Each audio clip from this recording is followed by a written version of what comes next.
Peraí, pronto. Então, boa noite para todo mundo de novo. Eu sou o Obed.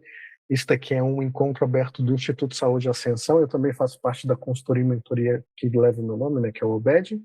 E hoje o que nós vamos ter? Nós temos esse encontro que eu vou falar sobre liderança, e é um encontro que vai de encontro ao que eu estou vendo. Inclusive, essa semana eu tive uma cliente que ela já teve problema, inclusive perdeu o emprego por não saber delegar, não saber liderar.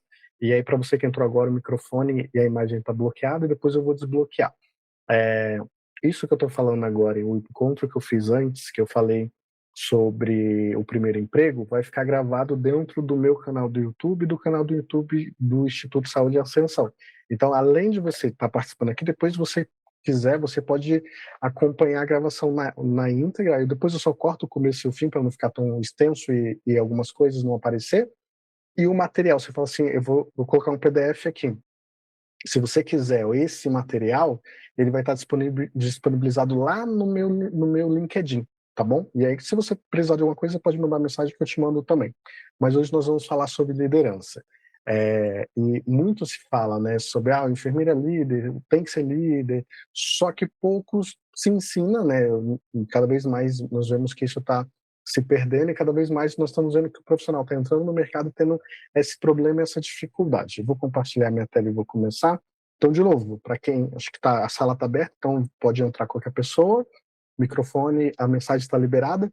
E assim, eu já vou até avisar, né? Pode ser que nunca mais aconteça, mas já aconteceu de pessoas entrarem para causar no encontro. Vamos fazer assim, até para eu ficar em paz e ninguém ler ou ver o que não quer, eu vou bloquear também a mensagem só para evitar, porque já aconteceu mais de uma vez de pessoas entrarem para causar. Mas é paciência, enquanto alguns querem fazer e ajudar e movimentar e ensinar, outros querem atrapalhar.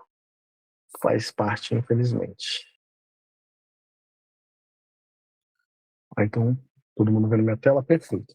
E aí, quando fala de liderar, delegar, né, e o famoso e agora, né, a gente precisa entender que tem coisas que nós vamos aprender com o tempo, e tem coisas que a gente precisa aprender. Porque o maior erro de um novo líder, né, é a ilusão do faz tudo. De novo, gente, e essa semana eu falei com uma enfermeira que teve problemas e perdeu o emprego por causa dessa anseio, essa coisa de, ai não, se eu pedir, não fez, eu vou lá e vou fazer. Mas o que a gente precisa entender é, se eu estou fazendo o que as pessoas deveriam fazer, quem está fazendo o que eu deveria fazer? Então a gente precisa tomar cuidado com essa armadilha, porque se eu faço tudo, se eu resolvo tudo, para que serve a equipe? E aí a gente precisa entender, será que é a equipe ou eu-keep? Eu faço tudo, eu resolvo. A gente precisa tomar muito cuidado. E aí, isso daqui é muito comum eu escutar das pessoas, né? Eu faço melhor, ninguém faz como eu, não tenho tempo para ensinar. E a gente precisa começar a entender isso, porque assim, tudo bem, hoje é um dia corrido, tem uma pessoa nova, e a gente sabe que o pessoal novo mais atrapalha do que ajuda no começo, mas ele tem que começar a aprender. Isso acontecer uma ou outra vez, não tem problema. Qual é o problema? O problema é quando acontece isso sempre.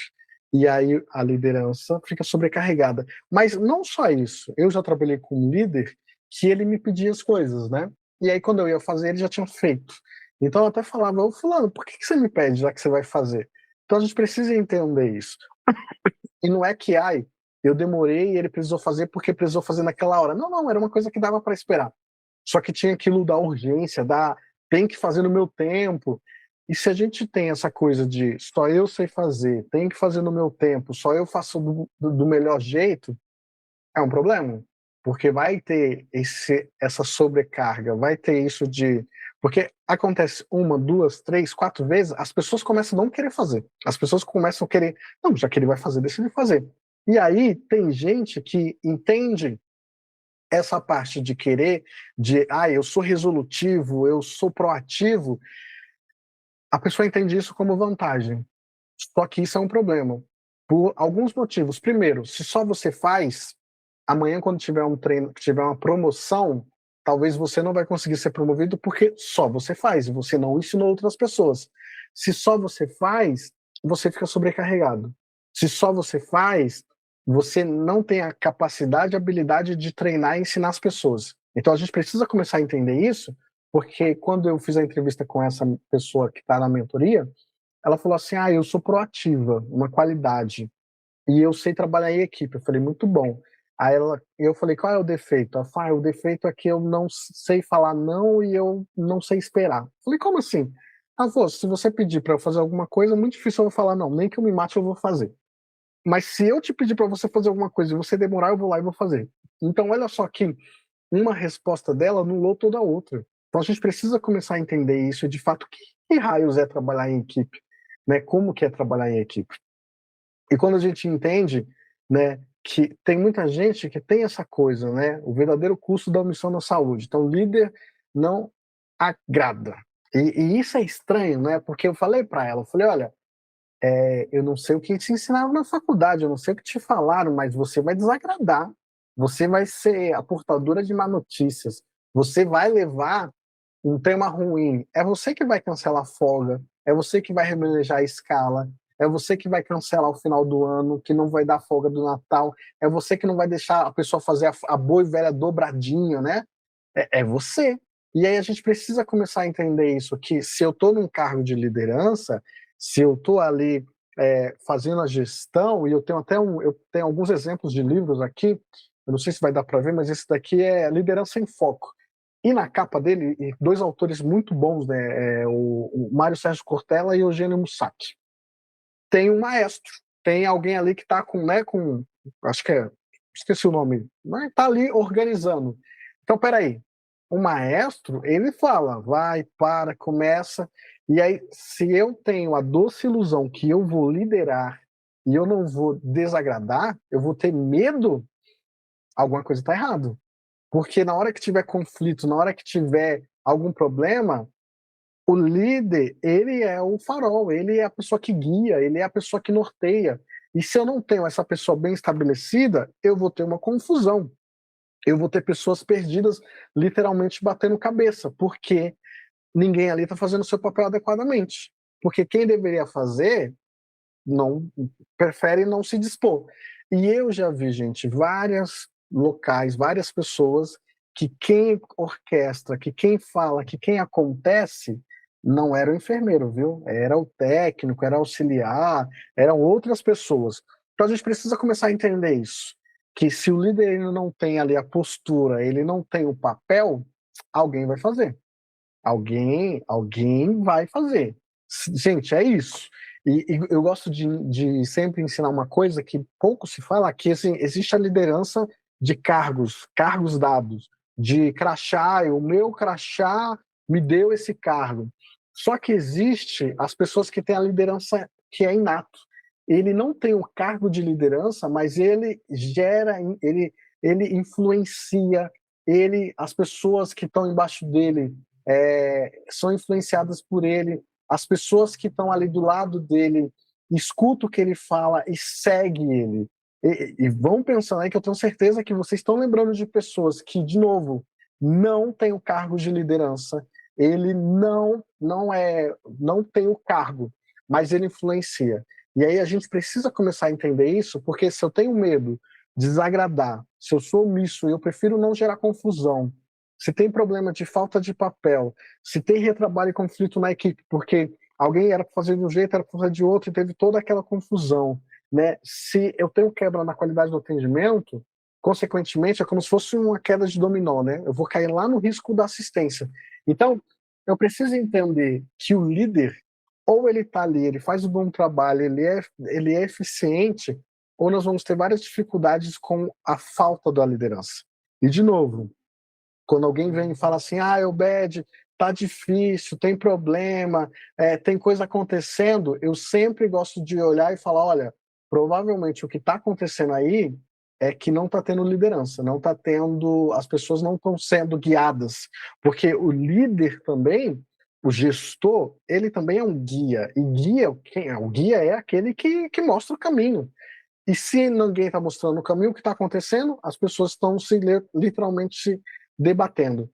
E aí a gente precisa entender, né? Liderança. Normalmente, quando fala de liderança, as pessoas lembram de quê? De ordem, de decisão, de fala, eu aconteço. Então, assim, e aí, liderança não é mandar? O líder não é aquele que só está falando, só está. E a gente precisa entender, e lembra, gente, talvez ou você já ouviu, ou você já falou. Nossa, hoje eu só vou para o meu plantão pelo meu líder. Hoje eu só vou pelo meu plantão porque o meu gestor pediu. Não é nem pelos pacientes, nem pela instituição, nem muito menos pela minha equipe, que eu nem gosto. Mas eu estou indo pela minha líder. E aí a gente começa a entender que um líder, ele desenvolve. Ele precisa desenvolver. Porque, de novo, se eu estou sempre fazendo, e quem deveria fazer não está fazendo, eu estou sobrecarregado, a outra pessoa não está fazendo o que deveria e a pessoa não está evoluindo. Se eu não estou inspirando, e inspirar é o quê? Normalmente, pensa, quem você se inspira é alguém que está fazendo alguma coisa que você fala, nossa, aquela pessoa é diferenciada, aquela pessoa está fazendo uma coisa que eu admiro, inspirar. E o mais importante, que eu acho que isso daqui é o ponto crucial, se o líder não está influenciando, ele está deixando alguém influenciar. Gente, existem dois caminhos, tá? Eu sempre gosto de falar isso. Nesse exato momento está acontecendo isso e você pode ser que não está percebendo, mas acontece. Ou você está sendo influenciado, ou você está influenciando. Não tem em cima do muro, não. Ou eu estou sendo influenciado, ou eu estou influenciando. Quer um bom exemplo? Eu já atendi algumas enfermeiras que me procuraram com problemas até familiares, porque estava muito agressiva, estava muito assim, tudo tinha resposta, não tinha paciência. E aí, quando você vai ver, eram pessoas que trabalhavam num lugar um pouco mais pacato e tudo mais, e por algum motivo caiu aí numa rotina, numa dinâmica de pronto-socorro. E, para quem já trabalhou no pronto-socorro, você sabe que é literalmente tiro, porrada e bomba, muitas vezes ao mesmo tempo. É cada vez mais a sociedade ali é agressiva, né? E você tem que estar posturado, você tem que. É aquilo, você vai para cima. Se você não se impor ali, você vai apanhar. Já aconteceu comigo, de quase levar cadeirada de um paciente. E eu falei para ele, eu falei, pode dar, tô filmando. Aqui eu trabalhava na época dentro da faculdade, falei, aqui a gente forma os melhores advogados, pode dar, sem problema nenhum. A gente vai se ver na justiça. Então, se você não se impõe, você vai ter problema. E aí, quando a gente nem percebe, mas o ambiente que a gente está, nós vivemos tanto naquela coisa de ter um comportamento mais agressivo, de ser uma pessoa mais rápida, que isso influencia em casa. Que sem querer, porque já aconteceu dois casos, que a pessoa vem e fala, Bed, eu precisava falar sobre comunicação não violenta, e aí começa a falar, né? E aí eu sempre faço uma analogia e peço para a pessoa fazer assim, vai lá na sua casa e pergunta para a pessoa que convive com você há muito tempo, mãe, irmão, marido, mulher, esposa, companheiro, companheira, filho, quando que você começou com esse comportamento? E sempre é batata. Comportamento foi mudando conforme foi passando o tempo no trabalho.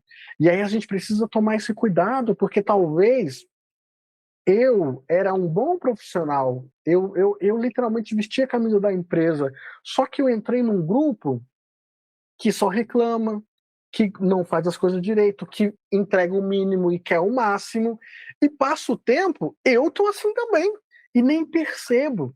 Então, toma cuidado, porque estando na liderança ou sendo liderado, lembra disso, gente.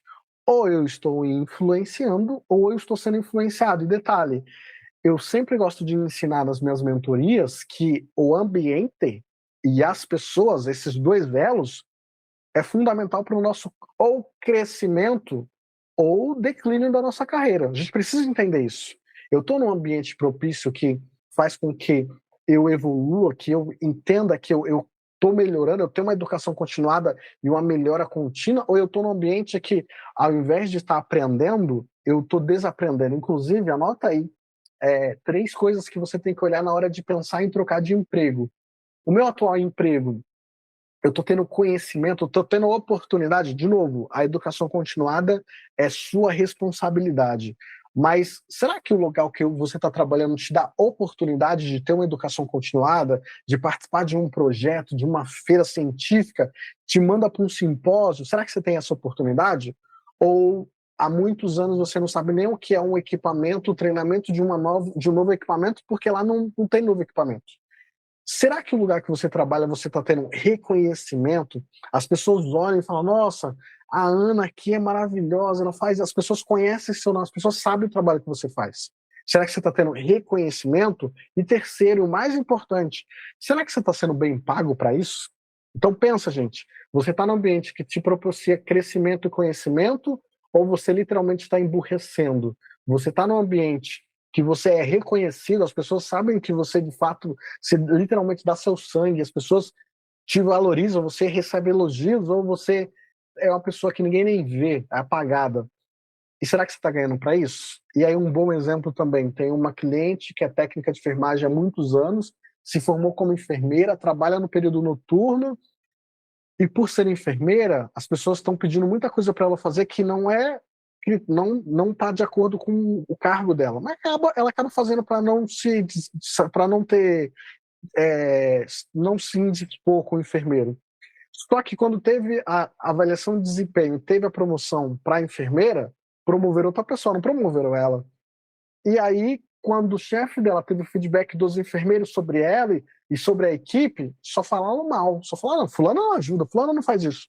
Eu falei, tá vendo? Você tá deixando de fazer o seu, tá fazendo dos outros e ninguém nem tá vendo. Então a gente precisa entender, esse é um ambiente que vai favorecer e vai me ajudar na minha carreira, ou é um ambiente que eu preciso mudar rápido? E se você é novo aqui, nunca ouviu falando dos 4Ds, essa cliente eu virei para ela e falei, olha, você tá aí, vai fazer mais de 10 anos que ela tá lá, e ela não quer sair, na cabeça dela, sair é errado. Eu falei, mas você tem que tomar cuidado, porque agora você está no famoso 4D. Decisão difícil define destino. Ela vai ter que decidir se ela vai ficar lá e vai continuar vendo os processos seletivos passar, vendo... Ela falou, Bad, uma menina não pegou nem um Corém e foi promovida. Vai pegar ainda. E já foi promovida. Eu estou lá há mais de 3 anos como enfermeira e ninguém me olha. E aí, ela está começando a entrar naquele local perigoso, que é a minha filosofia, que eu falo que nós precisamos saber chegar, saber ficar no emprego, levar mais um e saber sair, que é o mais importante. E ela está começando a querer o famoso quebrar a mão, querer não fazer direito. E eu falei para ela, tá vendo? O local que você tá, a equipe que você está trabalhando, tá te influenciando a virar uma profissional que você não é. Eu atendi uma enfermeira que ela me contou a história dela e tudo mais, nós fizemos uma consultoria, e eu perguntei para ela, você se contrataria? E ela falou chorando, não, se eu fosse enfermeira eu não me contrataria hoje como técnica, porque ela começou a causar, já que ela não tinha uma promoção, esse é um outro caso. Então a gente precisa tomar cuidado com isso, a gente precisa começar a entender, e de novo, gente, eu tô cansado de ver bons profissionais que estão em locais ruins e lá ele vira ruim. Um bom exemplo é esse caso que eu contei. É uma técnica que com certeza sabe muito, como enfermeira eu não tenho dúvida que ela vai dar conta, mas é uma técnica que está trabalhando no período noturno. Eu já trabalhei no hospital à noite e eu falo isso sem medo de errar, tá? O plantão noturno é um cemitério de bons profissionais. Você não é visto, você não é lembrado, você não participa das reuniões boas, dos encontros, das acreditações. Gente, assim, é outro. Eu trabalhei 12 anos na mesma instituição e trabalhei em todos os horários. É outro lugar. Existe um hospital de dia e um hospital à noite. Então a gente precisa pensar nisso tudo. Até pensando na minha liderança, ou até pensando se eu vou virar líder lá dentro. Isso tudo vai influenciar. E aí aqui, né, o famoso chefe versus líder, né? Então, assim, a gente precisa, quando fala do foco da ação, né, o chefe centraliza e executa, o líder desenvolve e acompanha. Quando algo dá errado, o chefe busca culpados, o líder avalia o processo e orienta. Eu acabei de falar no último encontro sobre mentalidade de cultura de segurança. Quando fala de segurança do paciente, nós falamos sobre processo. Nós não falamos sobre pessoas. É tanto que quando você entra num lugar e fala assim, eu vou abrir aqui o evento adverso para a menina da estômago, que ela errou. Opa, alguma coisa está errada. Eu não abro o processo. Eu não abro evento adverso para a menina da estômago, para a menina da tomografia. Eu abro o evento adverso porque o processo está errado, né? E é isso que a gente tem que entender. E aí, quando fala de ferramenta principal, cobra resultado. O chefe cobra. O líder inspira comprometimento. E cada vez mais nós precisamos entender isso, porque vai chegar numa hora que você vai trabalhar com algumas pessoas que você literalmente vai ter que motivar, vai ter que inspirar, porque pode ser que as pessoas não queiram trabalhar. E aí a gente precisa começar a pensar nisso. E no impacto da equipe, dependendo do chefe, ele sobrecarrega, né? E a pessoa tá lá, sobrecarregada e cheia de dependências. Dependendo do líder, a pessoa tem autonomia e crescimento. Então a gente precisa entender que lado eu vou e o que eu vou fazer. De novo, aqui a gente não trabalha com essa coisa de certo, de errado, porque sim, vai ter lugar que você vai ter que fazer uma coisa, vai ter que fazer outra. Eu estou trabalhando com muito. Eu tenho 2 clientes que estão trabalhando dentro de hospital que é misto, que é CLT e autarquia, né? Funcionários públicos. E aí elas trazem umas histórias que você fala, meu Deus, mentira que. E assim, e eu não posso nem falar muito, porque eu fiz estágio em um desses hospitais. Gente, eu estou formado há mais de 10 anos, me formei em 2013. E no meu estágio lá, 2011, 2012, eu via as pessoas chegando no plantão, sentando e dormindo nesse hospital que essa minha amiga está lá hoje. Então, eu entendo que é complexo. E aí a gente precisa começar a entender, né? Porque tem coisas que vai servir, e sem falar que aqui nós estamos falando de empresa, CLT, mas talvez você vai trabalhar com um CNPJ, com um prestador de serviço, ou até mesmo você vai entrar aí, eu tenho colegas trabalhando no Exército, trabalhando na Marinha, trabalhando na Polícia. E aí lá, né, hierarquia, né, patente. Aí, gente, aí é outra história. Aí é outro encontro. E nós precisamos entender isso, né? Eu gosto muito de colocar ciclo, elos, porque a gente precisa entender que tem muitas pessoas que falam assim, não, eu vou lá, eu vou falar, mas eu não vou fazer, mas eu vou falar. É o famoso, né? A Bíblia nos ensina a ensinar no caminho. Não é o caminho, eu vou falar, ó, Ana, vai lá e faz tal coisa. No caminho é, Ana, vamos comigo fazer tal coisa? Eu vou ensinando. Então eu preciso ter coerência. Eu preciso dar exemplo. E tendo coerência e dando exemplo, as pessoas vão ganhar confiança. Eu preciso começar a entender isso. O que eu mais vejo, e não, de novo, gente, eu tô não só tendo um monte de clientes, mas eu tenho muitos amigos trabalhando, pessoas que arrota uma coisa, fala uma coisa e faz outra. E no meio disso tudo se quebra a confiança, porque peraí, meu gestor fala para fazer isso, mas ele não faz, ele não cobra, e ele manda eu fazer, alguma coisa está errada. Então a gente precisa começar a entender isso. E aí colocar na balança, né? E quando fala de delegar, será que as pessoas estão delegando ou delargando? Eu gosto muito de falar de delargar. Vai lá, né? Vai lá. E a gente precisa muitas vezes entender, porque tem um livro que fala que o óbvio precisa ser dito, né? Eu gosto muito desse livro, e eu até um dia fiz uma imagem e até escrevi mais coisas. Eu falei que o óbvio precisa ser dito e escrito. Tem muita coisa que não é óbvio. Você pode falar, fulano, vai fazer tal coisa, né? E aí? Será que o fulano sabe aquilo? Será que ele entendeu? Será que ele compreendeu? Ou será que ele vai fazer uma coisa errada, nada a ver? Então a gente precisa começar a entender isso, a gente precisa começar a ter esse alicerce e ter essa balança de garantir assistência segura, mas que as atividades e atribuições precisam ser distribuídas, as pessoas precisam ter autonomia, porque esses dias uma pessoa pegou e falou, ai, aquela técnica que fez aquela medicação que fez errado, ela fez errado porque a culpa não era dela, a culpa era do enfermeiro, porque como o enfermeiro não viu, e aí eu estava explicando para essa pessoa a dinâmica de um pronto-socorro, a dinâmica de uma sala de medicação, porque se a pessoa entende um pouco da assistência, ela sempre entende que uma vez que o médico prescreveu, haverá o aprazamento, que é o enfermeiro olhando, e o técnico que vai fazer ainda tem mais uma barreira, porque o técnico vai na farmácia, teoricamente na farmácia tem um técnico em farmácia que ele pode olhar aquela prescrição duvidosa e falar, opa, alguma coisa está errada e chamar a farmacêutica. No pronto-socorro, gente, e aí se eu estiver falando besteira, quando eu ligar o microfone vocês podem me interromper e falar, normalmente é assim, é uma linha de produção, tá? O paciente chega, ele passa na triagem, na triagem barra recepção, recepção triagem, a ordem dos fatores não altera, ele vai para o médico, do médico ele recebe o medicamento e ele vai para a medicação. O técnico pega essa ficha, ele chama o paciente, ele faz o medicamento, depois ele volta para a reavaliação. É raro, e se tiver, me corrija, mas eu nunca vi um local que está lá um enfermeiro olhando todas as prescrições de um pronto-socorro. Muito difícil. Eu conheço lugares que tem essa metodologia, mas não é obrigatório. De novo, se eu estiver falando besteira, você me corrige. Por isso que um técnico de pronto-socorro, ele tem que ser um técnico um pouco mais maduro, ou na dúvida, ele tem que parar e perguntar. porque não quer dizer que o médico prescreveu que vai estar tudo certo, pode ter um erro. E aí, uma pessoa que está lá na medicação sobrecarregada, que não está raciocinando direito, ele pode ter um erro. A gente precisa tomar esse cuidado. Então a gente precisa entender que, peraí, eu como líder, sou responsável pelo pronto-socorro inteiro, eu coloquei um técnico novo, ou até mesmo um auxiliar recém-formado lá na medicação, ele está apto, ele vai garantir, ele vai fazer certo?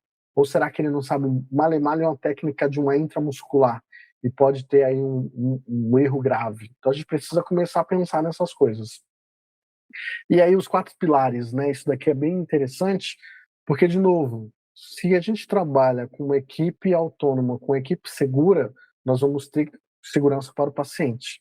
Então, né, tem até um erro aqui eu fiz na IA e tem um erro aqui de escrito.